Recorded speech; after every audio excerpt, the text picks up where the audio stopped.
الانبیاء والمرسلین وعلی آلہ وصحبہ اجمعین اما بعد۔ حضرات، یہ بات عرصے دراز سے چلتی آ رہی ہے کہ کارواں رخت سفر باندھنے سے قبل میر کارواں کا تعین کرتا ہے، جو تمام خوبیوں کا حامل، ہر تدبیر سے واقف اور تجربہ کار ہو، تاکہ ان کی سرپرستی اور سرکردگی میں قافلہ اپنی منزل مقصود تک بلا خوف و خطر پہنچ جائے، اور درمیان میں کسی قسم کی کوئی آزمائشی گھڑی ہویدا ہو جائے تو بآسانی اس کا دفاع کر سکیں۔ تو آئیے اسی قدیم روایت کے تحت ہم بھی ایک سربراہ مقرر کرتے ہیں، جن کی سرپرستی اور سرکردگی میں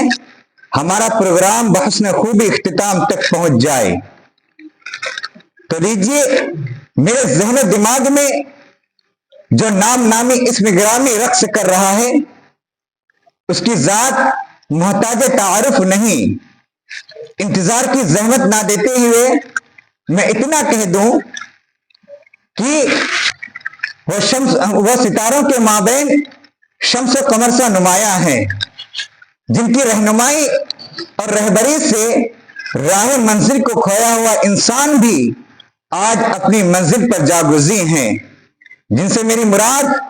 دنیا درس و تدریس کا یکتا مقام رکھنے والے ہم سب کے مربی و مشرق استاد حضرت استاد مولانا جمشید عادل صاحب قاسمی دامت برکاتہم العالیہ ہیں۔ میں امید کرتا ہوں کہ میری اس تحریک صدارت کی بھرپور تائید کی جائے گی۔